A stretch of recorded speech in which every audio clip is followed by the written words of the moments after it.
Welcome. Today we are going to address theistic existentialism, the idea that your choices and decisions define who you are, and that there is a God who's a part of these choices and decisions. Next time we'll turn our attention to atheistic existentialism and look at the same question from a different angle. Specifically, for our treatment of theistic existentialism, we're going to look at 19th century Russian philosophy, the works of Tolstoy and Dostoevsky, as well as the Danish philosopher Søren Kierkegaard. So what do you think about when you hear 19th century Russian philosophy? For most of you, your first thought is that it's overly complicated. That's not a simple solution to a simple problem, but rather way too much work is involved. Others might be thinking it's very cold and rationalistic. We have thoughts of just the frozen Russian landscape and weird ideas that the sun never really rises there, that it's always kind of in a permanent state of twilight and just not very lively. Some of this, of course, comes from our Cold War tradition and propaganda and imagery of this landscape. But for some of us, this is what you think about for 19th century Russian philosophy, or any Russian philosophy. Maybe a little too rationalistic wrapped up with that. Still, others are thinking of the more lively end of all of this and are thinking they might be lively and energetic. There might be a lot of life to it, even though things might look dark and dreary. There can be some sort of great imagery and life there. But for most of you, your thought is probably that it's difficult to understand, that you haven't engaged in this work because you don't know where to start and what to do.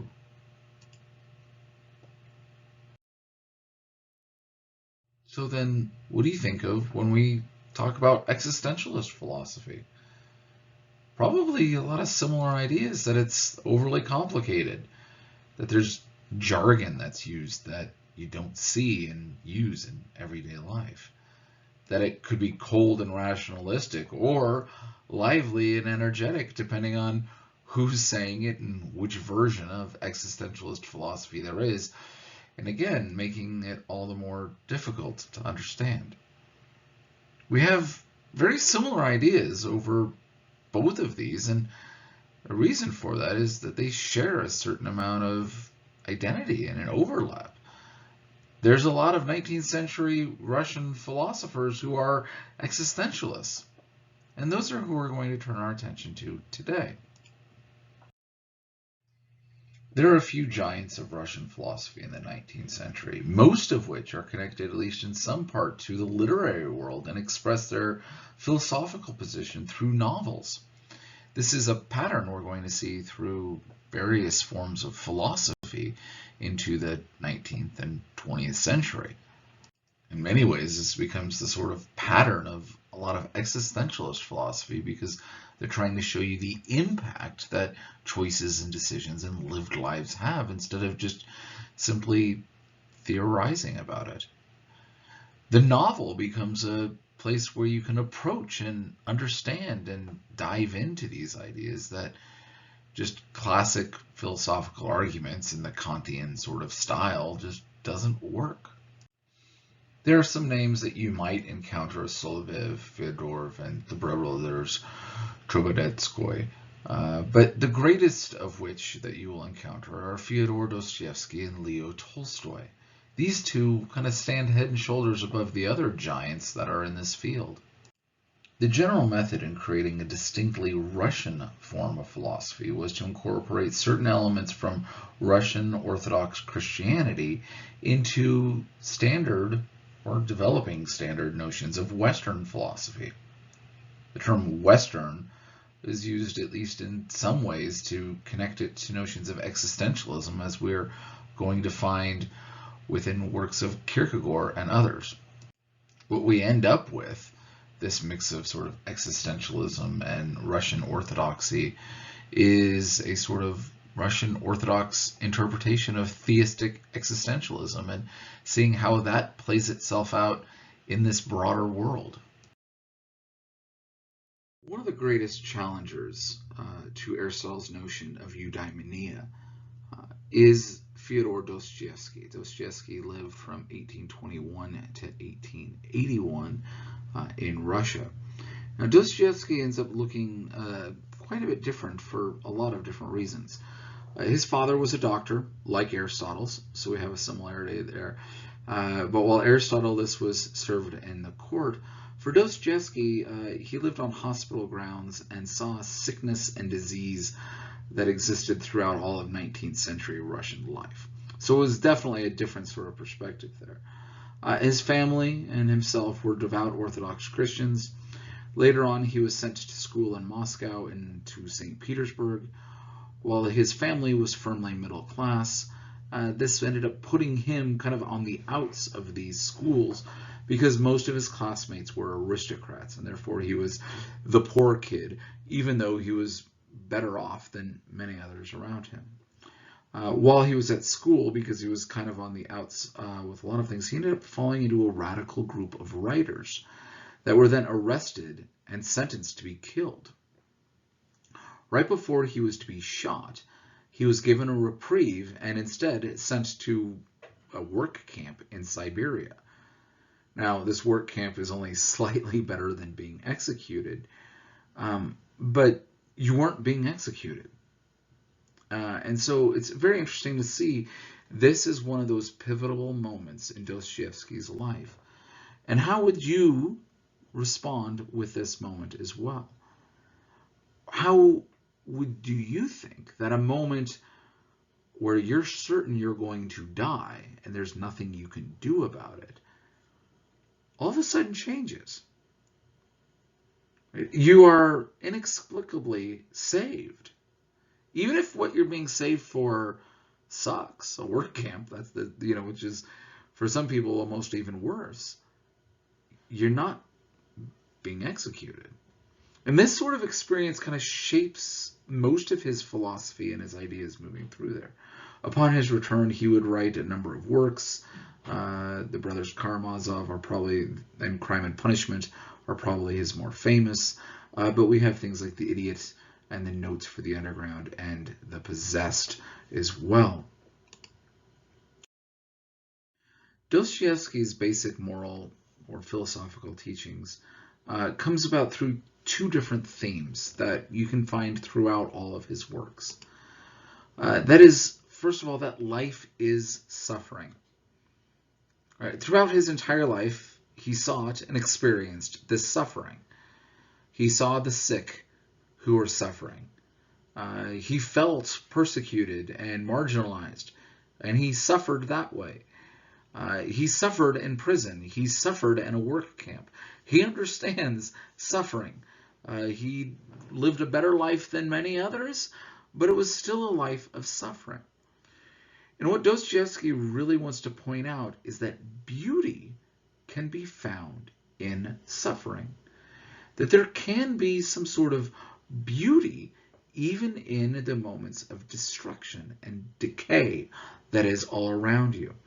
And so this is a very different notion than eudaimonia, right? Eudaimonia is about you flourishing and things going well. And here Dostoevsky wants to point out that even when things don't do well, there might be beauty still there. And so, again, you can think about how this is a challenge to Aristotle's ideas there. In Notes from the Underground, which is one of those works that he wrote after having this experience in prison, he says that we want happiness, which we'd all probably agree with, but we make ourselves miserable, that we love suffering. Now, I know this is kind of, you knee-jerk want to reject this idea, and many of you do, and then at the same time, many of you might go, you know what, there's some truth to that, right? How many of you are in relationships that are not good, but you're comfortable, that you like it, that the problems and the chaos are there? How many of you have some drama because everything else was too placid and nice? Right? Is it true that you make yourself miserable? That you don't truly want to be happy? That what we're really seeking is not just flourishing, but sometimes a little bit of misery. That you could possibly, in fact, love suffering. In the work, his character is addressing those who advocate for notions of modern progress, who believe that we need to reform humanity into something new and different. Here he's actually very explicitly criticizing the socialist and the communist ideal of the new, quote, perfect man.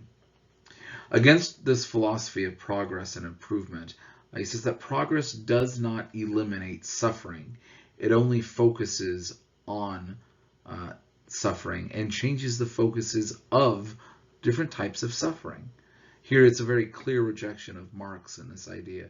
Dostoevsky argues that we may not be built to be perfect after all, and therefore this new perfect man that Marx and Marxists were arguing for is not something that's achievable.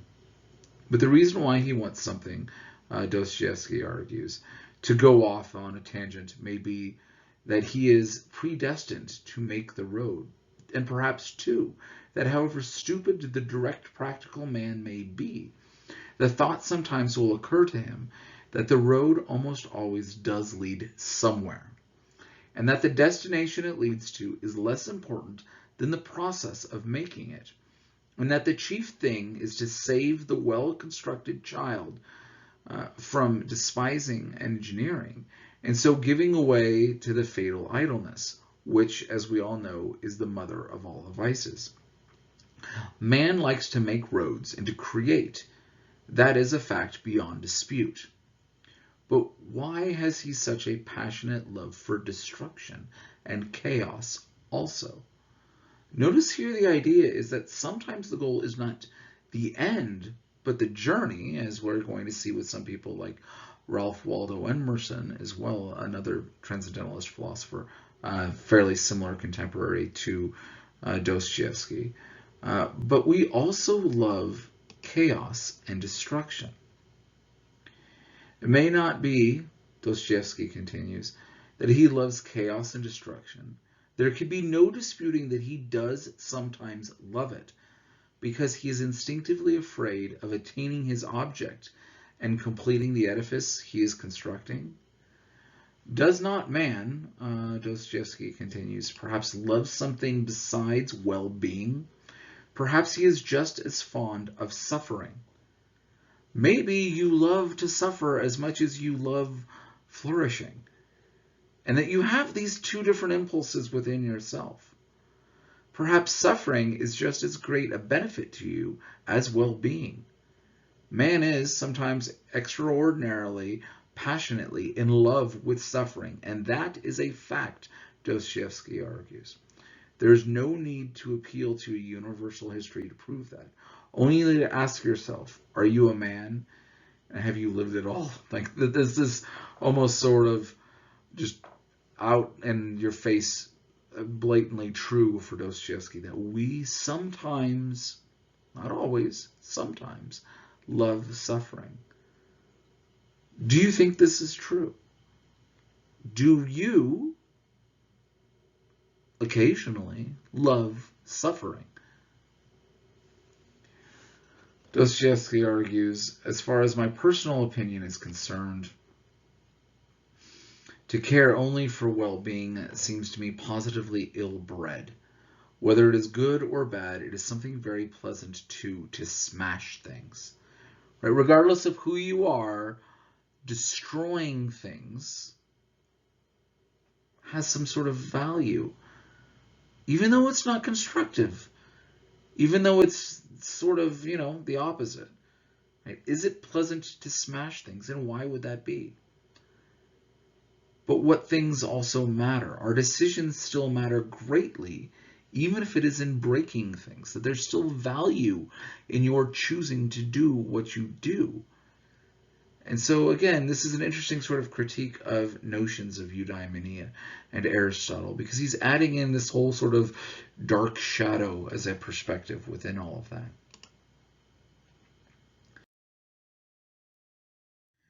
In other works of Dostoevsky, we also learn a little bit further on his philosophy. In Crime and Punishment, we learn that we also do not know ourselves as well as we think that we do.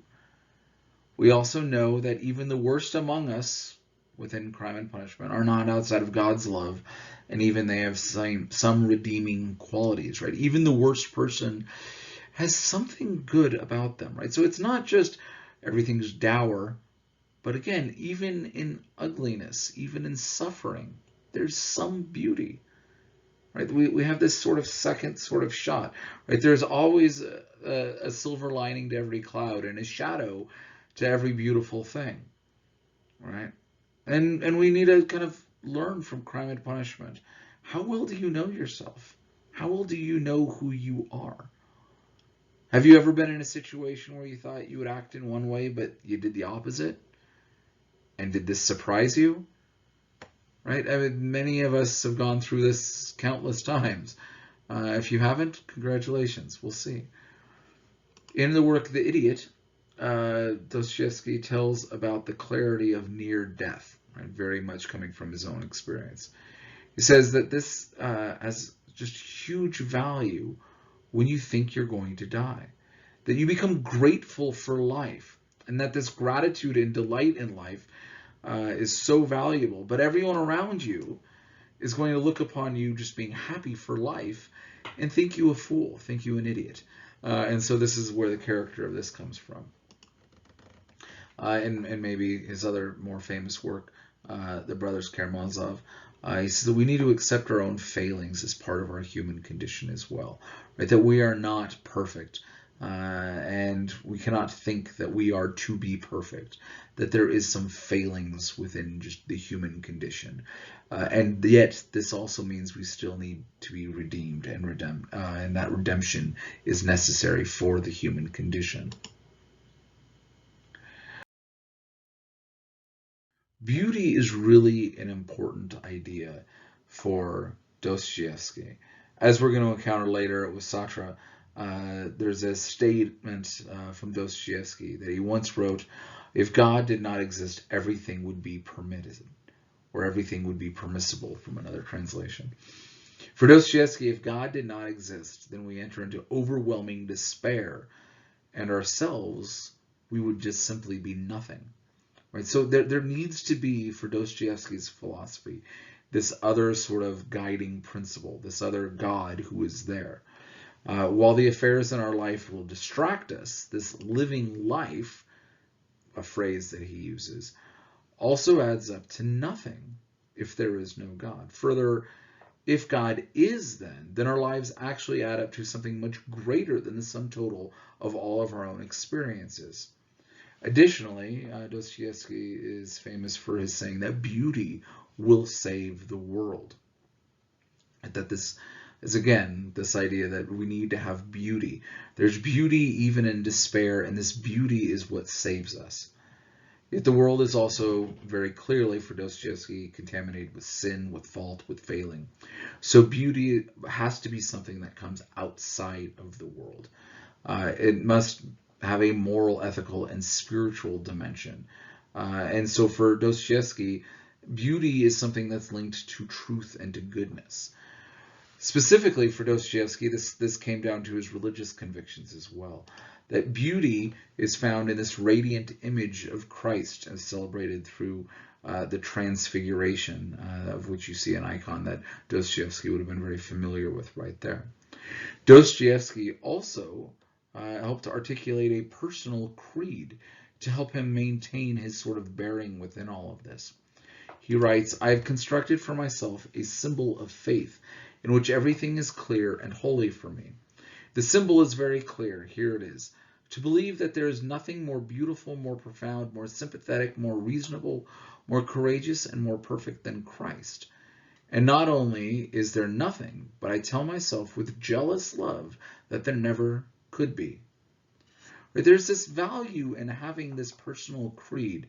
For Dostoevsky, it very much has this religious dimension, but it helps him understand beauty and where this is and how it can relate with him. And having a guiding sort of principle within all of this is this idea of beauty and who it's found and personified with. Might want to think and maybe even share with others, do you have a personal creed? Um, and what is it? And what sort of value might you have in constructing a personal creed? And would that help you to live a fulfilling life, even if you don't agree with all of the suffering part of Dostoevsky? If it's for that notion of eudaimonia, would a personal creed help you live a happy life as a complete life, right? And modifying and clarifying your outlooks in life. Another creed that we'll encounter with Alexander Solzhenitsyn, another Russian, but of the next century, and we'll come across him at the end of the semester as well. He says that you can resolve to live your life with integrity, but let your credo be this: let the lie come into the world, let it even triumph, but not through me. Right? This becomes his sort of argument, that even if the world is going to be deceived, I'm going to have my integrity. That even if the lies are going to win, and for a lot of Solzhenitsyn's life, that's exactly what he was expecting. But it's not going to come about through him, even if he's going to suffer from that, to which he did in the gulags as well. So we have these sorts of notions of a creed giving value and helping to clarify where you are and how you're supposed to understand your own life. Leo Tolstoy lived from 1828 to 1910. As a novelist, his most famous works are War and Peace, Anna Karenina, and The Death of Ivan Ilyich. His novels are important for the world of literature because it depicts a realistic fiction. And often he's listed as one of the top novelists in world history. While his earlier works are masterpieces of fiction, his later works take on a more philosophical, theological, and moral character. And his life looks a lot different than that of Dostoevsky's. Tolstoy was born a wealthy count. His parents died when he was young, and he was not a very good student.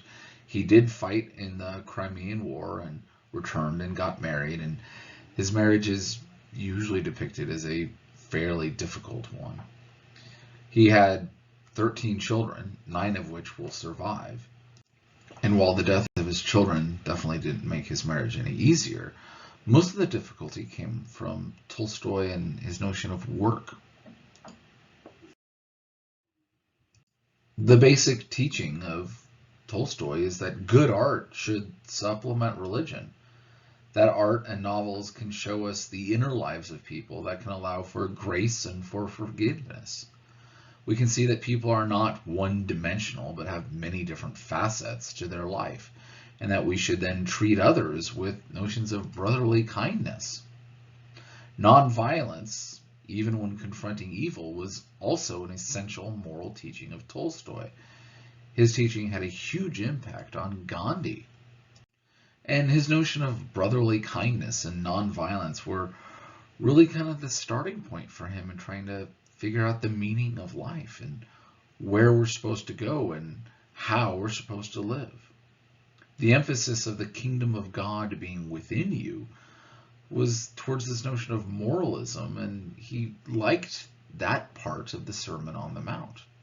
His understanding of religion is not in line with traditional teachings exactly, but he believed that the point of the Gospels was to create a just society based on notions of brotherly love, and that anyone should be able to take that from here. Of course, this will minimize other aspects of Christ's life, including notions of the incarnation and the resurrection, which are central to Christian teaching.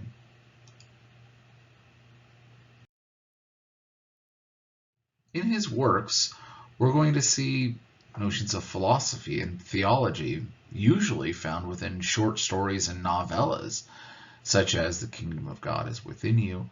This is his greatest philosophical work. And when we're talking about pure philosophy here, he lays aside the common dogmas of the church in favor of a literal understanding of Christ's teachings and tries to see what would that do if you incorporated the letter of the teachings as opposed to the tradition of the teachings. This is what leads him to a strict notion of nonviolence and a complete overhaul of the structures of modern society. He has another work, How Much Land Does a Man Need? It's a short story about the lust for land and being overcome by the passions as a result of always thinking you need more and more and more. Another work is That God Sees the Truth But Waits. In this short story, it shows the notion of forgiveness, and it's kind of a parable towards that effect. He also addresses issues of loss and growing holiness with his work, Father Sergius. There's temptations that always exist and falling into temptations, but ultimately what we see with Father Sergius is his submitting of his will and submitting his doubts unto God.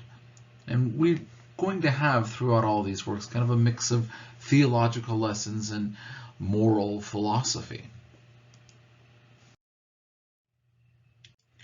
What's interesting to note, especially for a modern audience, is the struggle that Tolstoy had in his own life.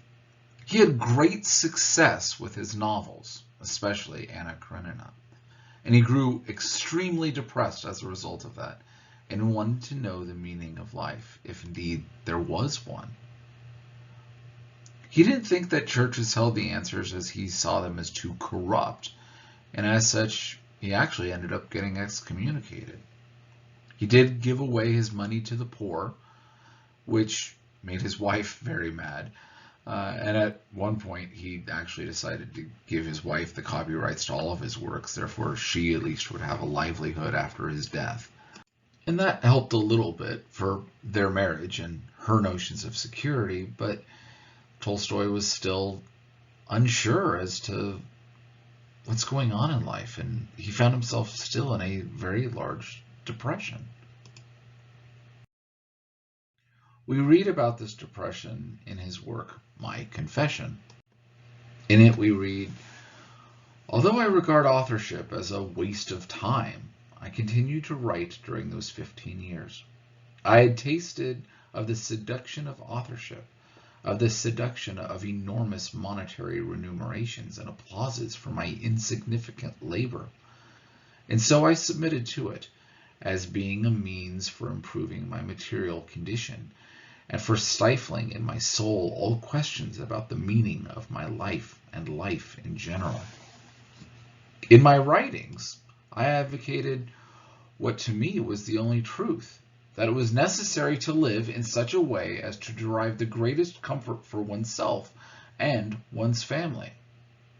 If life is pointless, then the only thing that you can do is to try to live comfortably in your pointless life. But yet, all of his great success, nothing. It's not adding to that comfort. It makes him not have to work and strive and toil, but yet he's still doing that. I was overcome by minutes at first of perplexity and then an arrest of life, and I lost myself and I was dejected. Right? Comfort can't overcome the despair that starts to creep in. These arrests of life found their expression in ever the same question: why, well, and then? Right? Why am I here? What are we doing? Well, what am I supposed to do with my life? And then what it's supposed to be next? The questions began to repeat themselves oftener and oftener. Answers were deemed more and more persistently.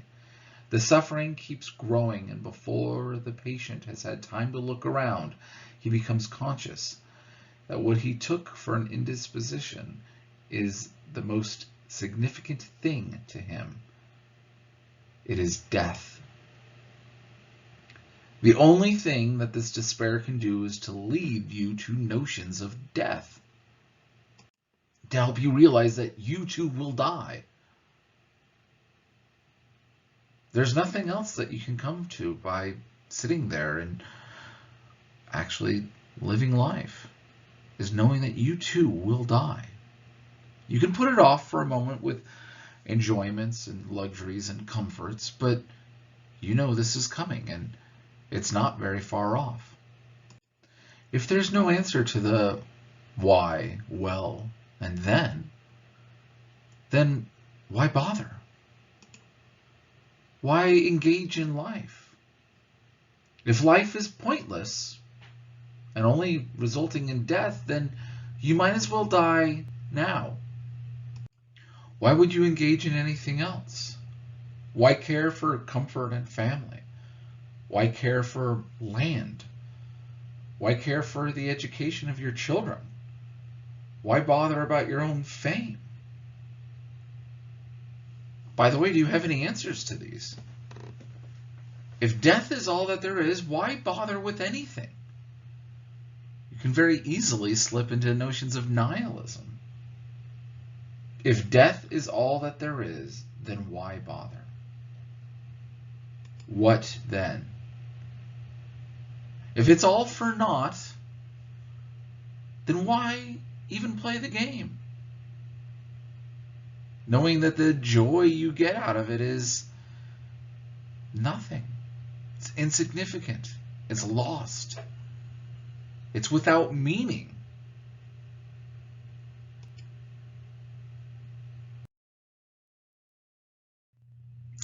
All that happened, he says, within me, when I was on every side surrounded by what is considered to be complete happiness. I had a good, loving, and beloved wife, good children, and a large estate which grew and increased without any labor on my part, he says. By the way, do you think that this increase in his estate without any of his own labor contributed to his misery? Notions of being idle rich, even though he wasn't really idle. Right? He didn't put in the work to actually enjoy the fruits of his labor. We get this sort of question rising up a little bit with children especially. Do you know the value of $1? Do you know the amount of work that's going into it? And if you just have everything given to you, do you really value what you have? And he sees that. He's got everything. Everything any of us would want, he has, at least in some measure. And effortlessly, as it seems. Continuing, he says, I was respected by my neighbors and friends. More than ever before, was praised by strangers, and without any self-deception, could consider my name famous. People knew him. People admired him. He was respected, not just famous, but respected as well. How much does other people placing fame upon you change your own view of yourself? Is your identity lost to what other people make of you? Do you not have your own identity if your identity is that is perceived by others? Remember from our discussions earlier that fame is not something that you possess, but it's something that others give to you and put on you. He continues, with all that, I was not deranged or mentally unsound. On the contrary, I was in full command of my mental and physical powers, such as I had rarely met with people of my own age. Physically, I could work in a field mowing without falling behind a peasant. Mentally, I could work from 8 to 10 hours in succession without experiencing any consequences from the strain. And while in such condition, I arrived at the conclusion that I could not live. And fearing death, I had to use cunning against myself in order that I might not take my own life. Now, notice this. Everyone else would love to be in his place. But he's not happy. Why? Because death is there. It's waiting for us all. It's waiting for him. Central to his melancholy is this question: how should we fear death? He says that his life is stupid, a mean trick played on him by somebody. Everything he succeeds, yet death is there to take it all away. Regardless of how easy or hard your work is, and the fact that he should be happy, he's not. There's no value in anything if all there is death waiting for you.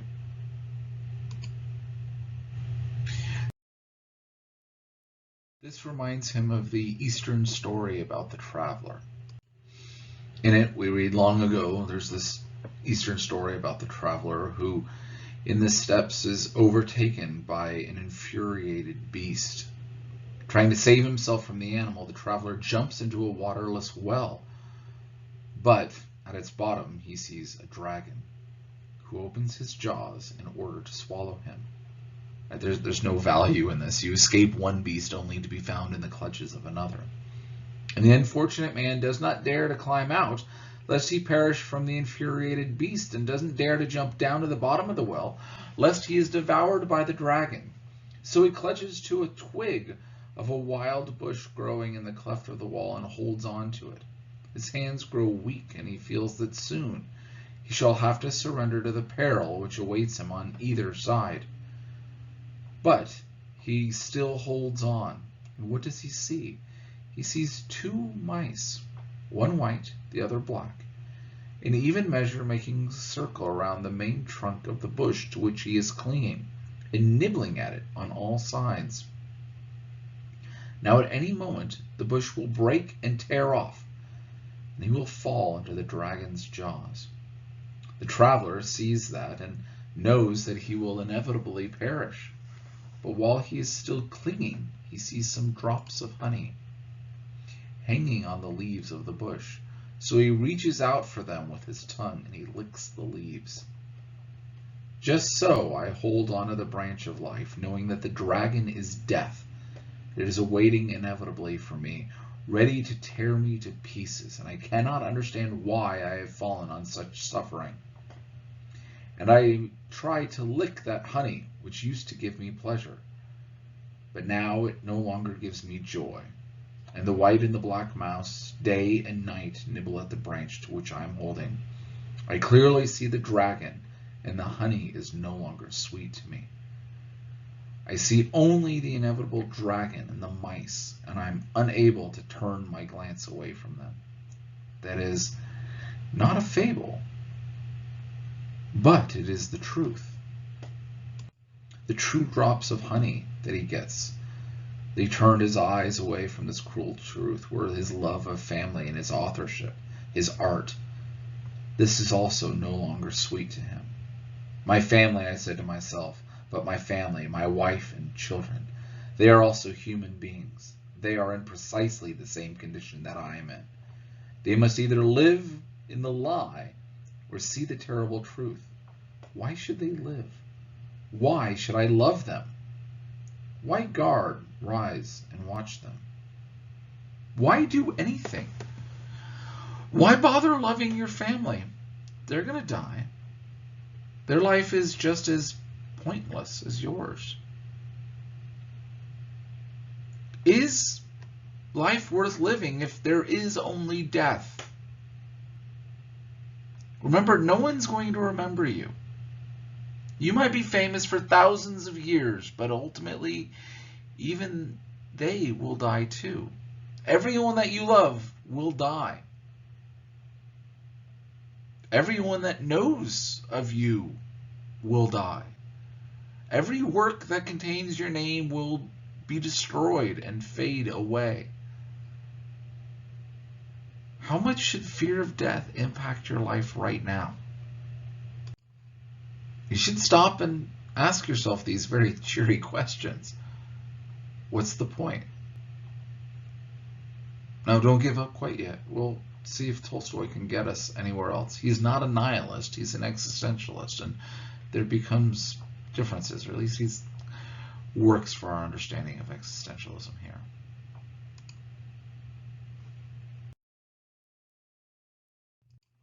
He asks himself, where are the answers? Well, I know, he said to himself, all which science wants to persistently to know, but there is no answer to the question about the meaning of life. Science doesn't really answer the question about meaning. It just lets you know what things are made up of. It only says that what you call your life is that you're a temporal and accidental conglomeration of particles. So science doesn't really give you the answer. It tells you that you are, but not why you are. Many social scientists of the 19th century believed that they would arrive at the answer of why we are here and what's worth living for, but Tolstoy finds all of these answers to be completely meaningless. He says this is the other side of knowledge, the speculative. Their answer is always, the world is something infinite and incomprehensible. Human life is an incomprehensible part of this, but that doesn't help him out either. Neither science nor rational speculation could provide an answer. Still, billions of people have an answer that they have all given, an answer that Tolstoy rejected as irrational knowledge. This irrational knowledge was faith, the same that he couldn't help but reject.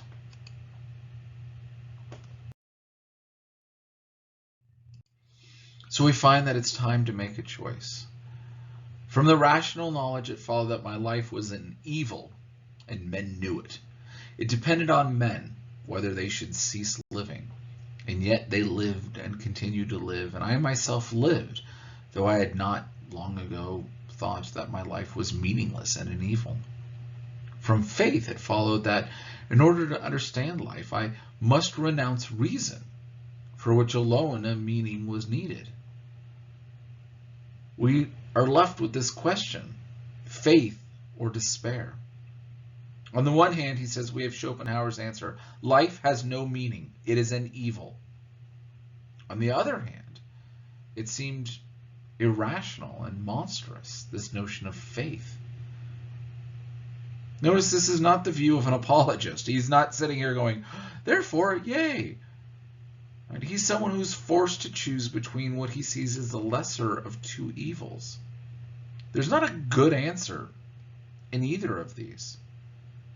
So which one wins? For Tolstoy, he sides with faith. Why? He says faith has this advantage, that it introduced into each answer the relation of the finite to the infinite. It is the only thing that will have answers that last. No matter how I may put the question, how must I live? The answer is, according to God's law, that real result will there be my life, eternal torment or eternal bliss. What is the meaning which is not destroyed by death? The union with infinite God, paradise. Consequently, in faith alone could we find the meaning and possibility of life. Faith is the power of life. If a man lives, he believes in something. If he did not believe that he ought to live for some purpose, he wouldn't live. What importance does having something to live for provide? Faith provides the only answers to the questions of life. Why live? Because God. And therefore your life has meaning. The choice is not easy, but it's meaningful and makes life meaningful. The Greeks we spoke of earlier said that we didn't need to worry about death because it was either something new or nothing at all. In either case, worrying about it is unproductive. But this doesn't talk about what would make your life meaningful.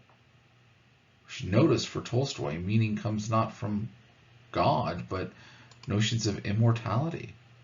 For Tolstoy, death is something to worry about because we want not just to worry about the quality of our current life, but the quality that possesses it if it's only an insignificant blip in time. Faith is not for heaven or for mystical union, but to avoid the meaninglessness that life would be if life was simply finite. For many others that we'll see, this is all about God, or that life is simply absurd, as argued by Camus and others. But for Tolstoy, you can't have an absurd, meaningless life. There's no point to live in that life. All that would be is despair, and therefore he had to make this choice.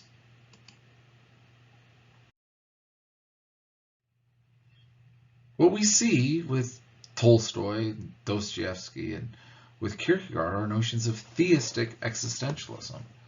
It's about the choices that you make. It's about you as an individual, as the responsible agent who, through choices, determine who you are. This is known and held by an infinite God, and your life needs to work on aligning your existence to your essence. You need to live with what you are.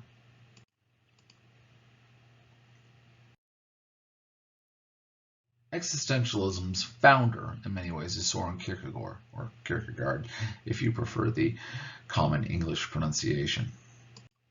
He lived 1813 to 1855, likely the greatest of the Danish philosophers.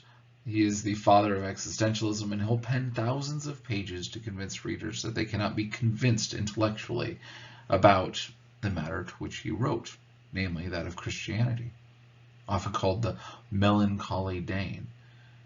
And what we see in his work is the emphasis of choices and decisions that we make. The greatest of which for Kierkegaard was his engagement to the love of his life, Regine Olsen. He proposed to her, but after 13 months of engagement, it was broken off. He believed that he had to focus on his work, that he was put on this world to work, to labor, and he could be happy and be married, but then he wouldn't do his work. Or he could be married and continue to do his work, but then he wouldn't be happy, and neither would Regine. So what did he do? He broke it off. He actually acted crazy for a little while to save her the shame of a broken engagement, because usually that was the case in 19th century Denmark. And really the subtext of his work, Fear and Trembling, as we're going to read, this anguish of Abraham, is an allegory for this breaking off the engagement for Regine. How do you make an impossible decision? What do you do if it's impossible, but you still must do it? How? And in what way does that change how you move forward? He wrote over 26 volumes of work and more than 29 books, many unpublished manuscripts as well, but they were all written in Danish and thus not widespread throughout Europe during his lifetime. But still, we see within him this core notion of existentialism, that it's about our choices and our decisions, and even impossible ones we have to wrestle with to get to the solution on how to live. In the work Fear and Trembling, we see this interesting sort of discussion. It opens up a story by Johannes de Silencio, that it is John the Silent who is the silent observer into this event, that we should approach these ideas with fear and trembling. Being quiet is where the title is going to come from. It's not of a story of Abraham, but of a man who wants to understand what it would have been like for Abraham. For Abraham, with the being called by God to execute his son.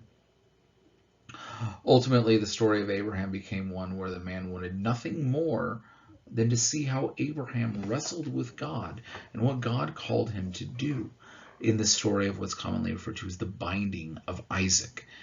So what's really interesting here is that Kierkegaard is shifting the story from the binding of Isaac, where it's really more about Isaac, and he's looking at what he identifies as the anguish of Abraham. And others will kind of quote him and move on in that direction. Traditionally speaking, this is the event that Isaac gets to show that he is a patriarch, that he's willing to die for God.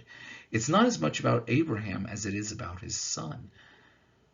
For Kierkegaard, he's looking at how does a man make an impossible decision.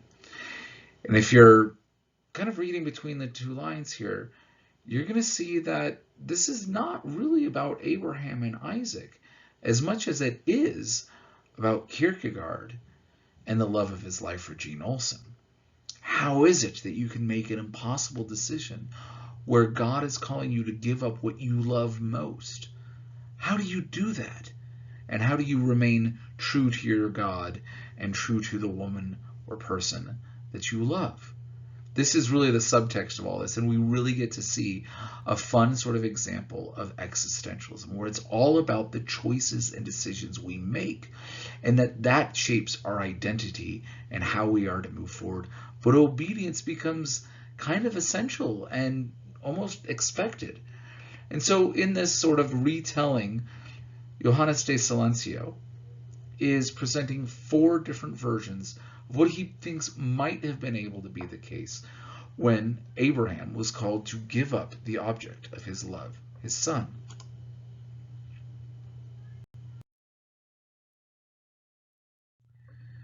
In the first version, God called Abraham to sacrifice his son, and Kierkegaard tells us that the ride was long and silent. Isaac was not able to understand his father's prayers. Then he saw his father going to kill him. And when Isaac saw Abraham's face, it was changed. His glance was wild, his form was horror. He seized Isaac by the throat and threw him to the ground and said, "Stupid boy, dost thou then suppose that I am thy father? I am an idolater. Dost thou suppose that this is God's bidding? No, it is my desire." Abraham's cry is then to God, "It is better for him to believe that I'm a monster rather than he should lose his faith in thee."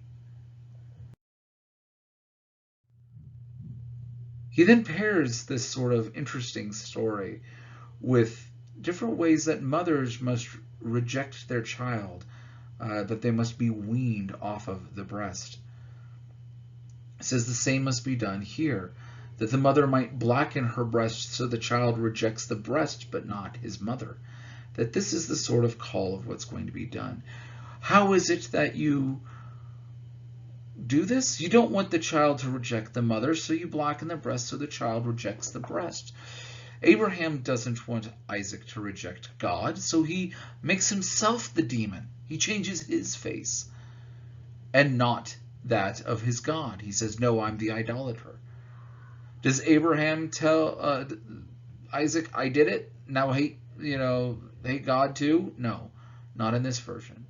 Does Soren say to Regine, "God told me I have to leave you. Sorry"? No, because then she will regret God, not just the man she was engaged to. The second version of the story continues that Abraham prepared to do what God had called him to do, but simply could not. Therefore, he could not forget that God required this of him.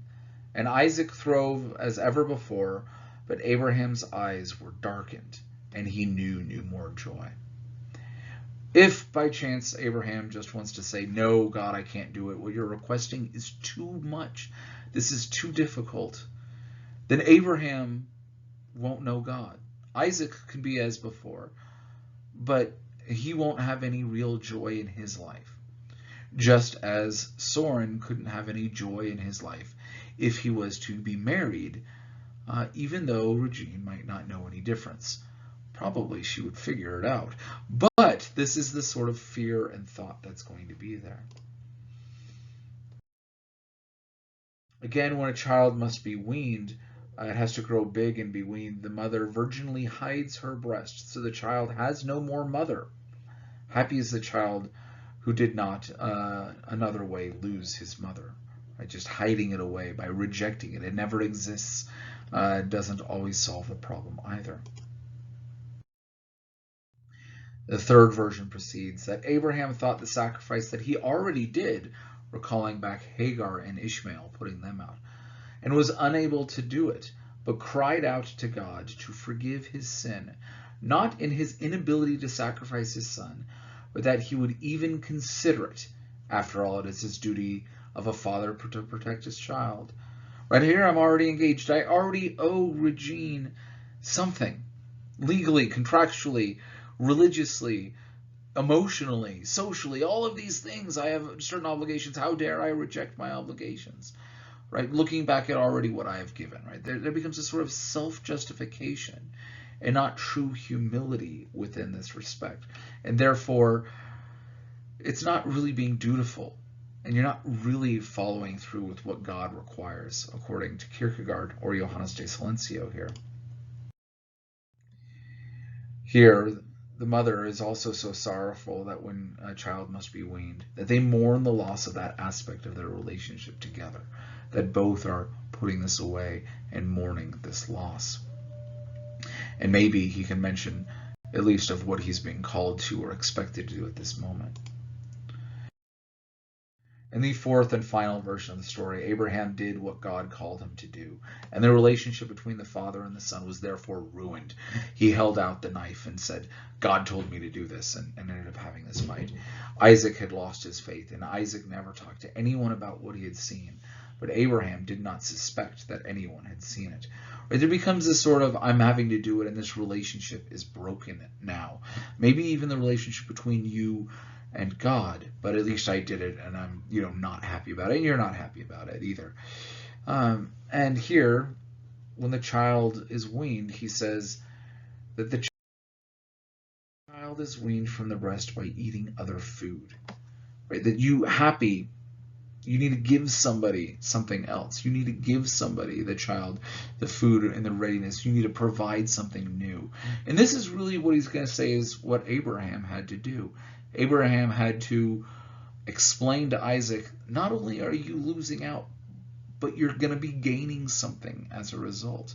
There's going to be some benefit to this loss. It's not just that I hate you and despise you, or that God does, but that this is for life, right? That this might be a resurrection or a miracle or something. Therefore, same with the child who now has food rejected. There should be something else. Right? New solid foods that take the place, that a new life opens up within all of this. And Kierkegaard is trying to say that this is really what he needs to make sure to keep in mind as well, that he's not simply rejecting Regina, but that he's providing her something, a happy life with somebody who can spend all of his time with them. Now again, he's still madly in love with her. He still gave her all of his royalties, etc., all go down her family line. And everyone knows the two of them and not so much her future husband. But this is the thought that this needs to be provided in this love story. This work ends with, Abraham, who is capable of understanding him? What does he demonstrate for us? What does he show us? The idea is that in every decision that is before us, we must choose. And the choice, we must face the consequences. And there will be consequences. That is what's absolutely important for existentialism as Kierkegaard sees it. You're not making a choice to avoid consequences. This isn't just to make your life easier. In fact, oftentimes the consequences will be hard. But this is what we are called to do. This is the challenge. Even in how we respond, we can alter the relationships we have with other people. This is a difficult task, trying to conform our wills to what God sees in ourselves, but this is what's called for by the theistic existentialist. Even when the task before us is an impossible one for us to do, we are still called to do the impossible. Kierkegaard will end up saying he did it by giving up the love of his life, that Abraham will offer his son. All of us have challenges, big ones that we need to do impossible things for, but we all need to do that. Most of us, by the way, are not going to be called to make such extreme decisions, but this is why it requires a leap of faith to accept all of this for Kierkegaard, and that this is the push, that we must reject the temptations or passions which seek to make our life easy, as opposed to making the deliberate decisions to conform our wills a difficult decision. Right? And so this becomes a very important thing for existentialism here, right? Every decision has to be weighed out. How much time do you spend in your day-to-day life thinking about the ramifications of each of the possible outcomes of your decision, of the different ways that you can approach a difficult task? Do you have one way? Do you have four ways? Do you just do it? Right? The weight of all of these things in controlling your life is what we really are called to do, according to Kierkegaard. And this is kind of the broader aspect of what he sees the job of his philosophy to do, his writings, and what we are going to be reading and discussing as time goes by. Existentialism is all about your choices and decisions. So does that make it an ethical or a religious system? Because there's a notion of God who's there weighing in on these choices and decisions. What qualities of an ethical system do you think it has? And what do you think that it's lacking? Should we put this in the same category as utilitarianism or Kantianism? What about qualities of a religious system does this contain? Well, there's a God, and all of which are addressing the same basic Christian notion of God. What do we do with that? Does that make it just a different subsect? Would we consider this like monasticism in some way? What qualities does it lack that's going to identify it as something different? Is this essentially, at its root, an ethical or religious system? Or is it both, or neither? What has this system told us about what is ethical? About what decisions you should actually make? Do you need to find beauty in suffering? Or despair if there's only death? How about what constitutes a good life? That beauty makes life good. A creed that you have might make your life good, but yet, if you're not going to choose faith over despair, then is your life going to be good? How about what the passions actually are? Our choices and decisions weigh very heavily on what's pushing and pulling us. And how about notions of overcoming those passions? Did the anguish of Abraham help you at all with making impossible decisions and changing anything? Or does it only leave you in despair? How about why you should overcome those passions? Is there this answer there? Tolstoy would say it's that death is there. Dostoevsky would say that there's beauty, and Kierkegaard would say that there's a reason for your life, and the passions can just interfere.